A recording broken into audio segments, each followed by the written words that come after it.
జై శ్రీమన్నారాయణ. శ్రీమతే రామానుజాయ నమః. అందరికీ మనవాళ్ళ మహాముని తిరునక్షత్ర శుభాకాంక్షలు. ఈయననే వరవరముని అని కూడా అంటారు, అలాగే పెరియజీయర్ అని కూడా అంటారు, అలాగే ఈ రామానుజ పొన్నడి అని కూడా అంటారు.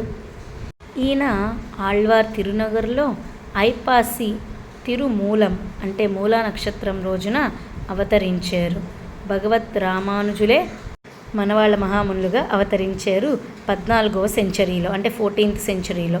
అయితే ఎందుకని ఇలా అంటే, శ్రీవైకుంఠంలో ఉన్న ఆదిశేషువుకి శ్రీమన్నారాయణుడు ఆజ్ఞాపించాడు, ఒక 200 సంవత్సరాలు భూమిపైన ఉండి ఏదైతే మంచి పోయి చెడు మార్గం వస్తుందో అది రానివ్వకుండా అసలు శరీరం ఎందుకు ఆత్మ ఎందుకు అనే దాన్ని తెలియజేయమని చెప్పేసి ఒక 200 years ఆదిశేషువుకి మన తాళాలప్ప చెప్పారన్నమాట శ్రీమన్నారాయణుడు.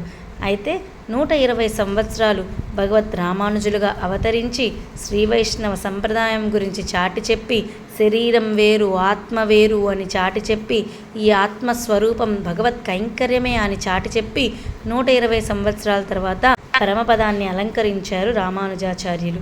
ఇంకా 200 సంవత్సరాలు 80 సంవత్సరాలు మిగిలి ఉండగా మళ్ళీ కొన్ని సంవత్సరాల తరువాత మనవాళ్ళ మహామునులుగా అవతరించారు ఆళ్వార్ తిరునగరిలో. అయితే మనకి గురు పరంపర శ్రీమన్నారాయణుడితో మొదలయ్యి మనకి మనవాళ్ళ మహామునులతో ఎండ్ అవుతుంది. ఎందుకని అంటే, మనకి పూర్వాచార్యులు చిట్ట చివరి ఆచార్యులు ఎవరు అంటే మనవాళ్ళ మహామునులు.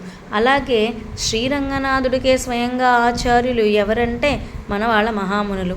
శ్రీశైలేశ దయాపాత్రాన్ని గురుదక్షిణగా ఇచ్చారు. ఎందుకని అనేది మనం ప్రీవియస్గా ఇంకొక వీడియోలో చేసుకున్నాం, అది ఒక్కసారి వెళ్ళి సేవించండి.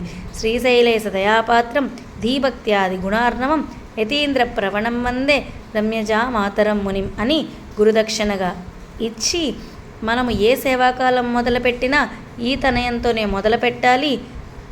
శ్రీమతే రమ్యజామాతృమునీంద్రాయ మహాత్మనే శ్రీరంగవాసినే భూయాత్ నిత్యశ్రీ నిత్యమంగళం అని ఈ తనయంతోనే మన సేవాకాలాన్ని ఎండ్ చేయాలన్నమాట.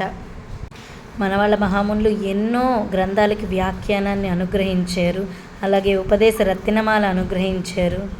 మనందరినీ తరింపచేయడానికిగా అవతరించారు రామానుజులే మనవాళ్ళ మహామునులుగా.